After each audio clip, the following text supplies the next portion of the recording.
ini kami mewawancarai khusus Presiden ke-7 Republik Indonesia, Bapak Joko Widodo. Pak Jokowi, seperti menyambung sebelum jeda tadi, kalau saya bertemu Bapak tidak mungkin saya tidak bertanya soal isu ijazah palsu yang bahkan sudah 4 tahun ini Bapak bergulir, episodenya panjang sekali. Apa pandangan Bapak soal isu yang tidak berkesudahan, soal isu ijazah palsu, Pak? Ya, ini kan sebuah isu yang sudah 4 tahunan ya dibicarakan, dan sebetulnya saya sudah matanu diam, tidak banyak menanggapi. Karena apa? Ijazahnya saya pegang gitu loh. Bapak pegang ijazah? Kenapa? Tetapi saya tidak menyampaikan kepada publik ijazah itu. Karena yang pertama, ada aduan ke Barreskrim. Yang kedua, saya dituduh ijazahnya palsu. Artinya yang menuduh itu yang harus membuktikan. Dalam hukum acara, siapa yang menuduh itu yang harus membuktikan. Itu yang saya tunggu, itu coba dibuktikannya seperti apa. Dan itu akan lebih baik kalau pembuktiannya itu di pengadilan. Sehingga betul-betul akan kelihatan proses hukumnya, akan kelihatan adilnya, karena yang memutuskan adalah di pengadilan. Karena yang membuat ijazah saja sudah menyampaikan asli masih tidak dipercaya gimana. Dan yang saya lihat ini memang ada agenda besar politik, ada operasi politik yang sehingga bisa sampai bertahun-tahun nggak rampung-rampung, karena keinginan mereka untuk mendowngrade, menurunkan reputasi yang saya miliki, meskipun saya nggak merasa punya reputasi apa-apa.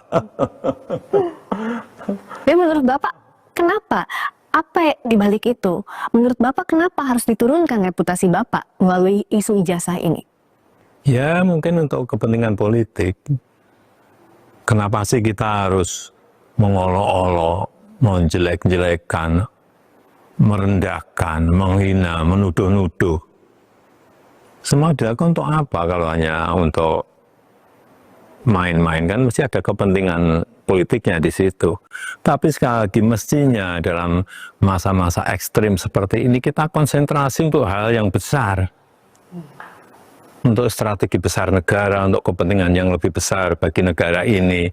Misalnya tadi yang berkaitan dengan menghadapi masa-masa ekstrim, menghadapi masa-masa perubahan karena artificial intelligence, karena humanoid robotik, sehingga jangan malah kita energi besar kita pakai untuk urusan-urusan yang sebetulnya menurut saya urusan ringan. Menurut Bapak, masih yakin dengan pernyataan Bapak sebelumnya ada agenda besar dan ada orang besar di balik kasus ijazah? Saya pastikan, ya. Bapak sudah tahu. Gimana? Kira-kira siapa di balik? Ya, saya kira gampang ditebak lah.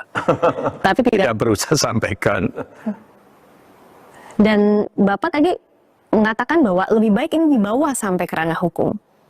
Ya, untuk pembelajaran kita semuanya, bahwa jangan sampai gampang menuduh orang, jangan sampai gampang menghina orang, menfitnah orang, mencemarkan nama baik seseorang.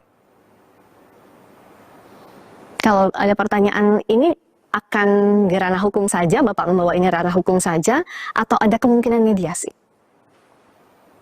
Saya kira untuk pembelajaran kita memang lebih baik dilakukan di penegakan hukum, diputuskan di pengadilan akan lebih baik. Untuk pembelajaran kita semuanya. Dan Bapak juga pernah berjanji kalau sampai ke pengadilan, ijazahnya Bapak akan tunjukkan di sana, di pengadilan. Ya, itu forum yang paling baik untuk menunjukkan ijazah asli saya.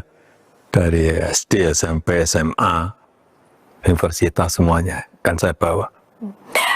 Untuk pembelajaran hukum, memang apa yang Bapak khawatirkan kalau ijazah ini, kasus ijazah ini terus bergulir di luar?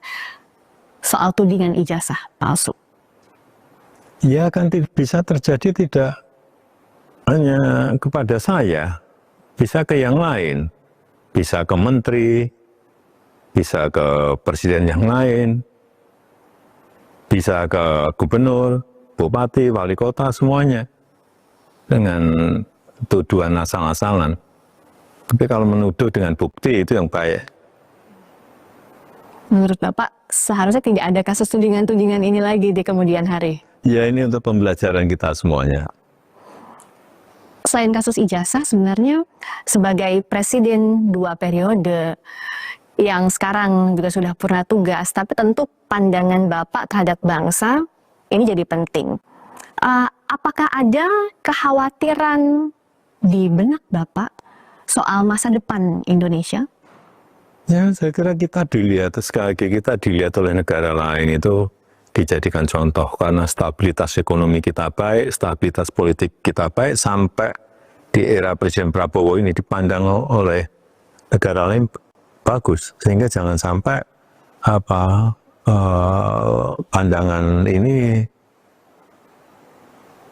berubah. Dan saya melihat pertumbuhan ekonomi di era Presiden Prabowo juga bagus, masih di atas 5, baik di kuartal pertama, kedua, dan ketiga. Saya rasa ekonomi kita akan masih tumbuh di atas 5.